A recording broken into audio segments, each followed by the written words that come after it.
dito sa mundo, para ipahayag ang katotohanan at iligtas tayo.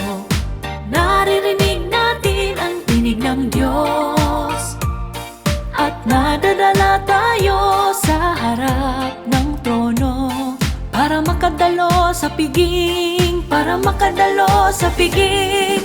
Tinatamasan natin ang mga salita ng Diyos at namumuhay tayo sa harap niya nang may masayang awitan at tawanan. Ito ay walang katapusang kagalakan.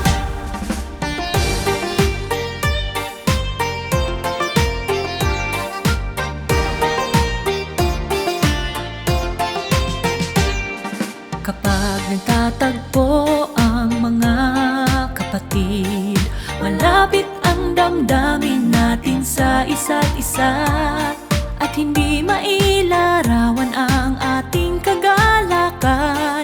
Nagbabahagi na tayo sa mga salita ng Diyos at nagbabahagi ng ating mga patotoo.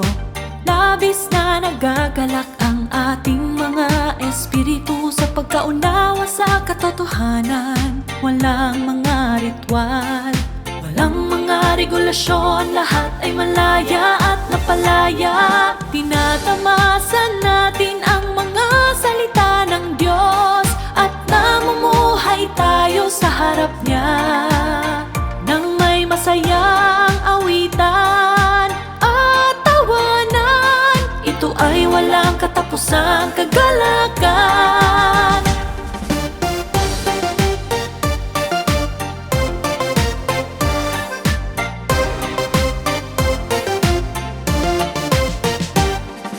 Nararanasan ng mga kapatid ang gawain ng Diyos. Tumatanggap at nagpapasakop tayo sa paghatol at pagkastigo niya.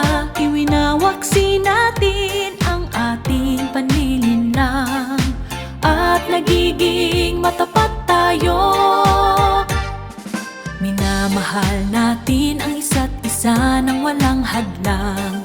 Nagpapasakop tayo sa katotohanan at hindi kumikilos batay sa mga damdamin. Sa pamamagitan ng paghatol, nalilinis ang ating katiwalian. Tinatamasan natin ang mga salita ng Diyos at namumuhay tayo sa harap niya nang may masayang awitan at tawanan. Ito ay walang katapusang kagalakan.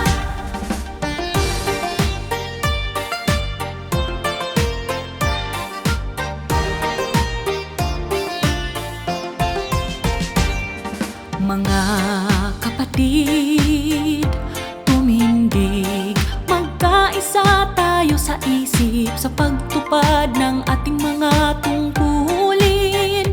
Ipalaganap natin ang ebanghelyo ng kaharian at magpatotoo tayo sa Diyos upang maisakatuparan ang kanyang mga layunin. Masayang umaawit ang mga kapatid na magkakasama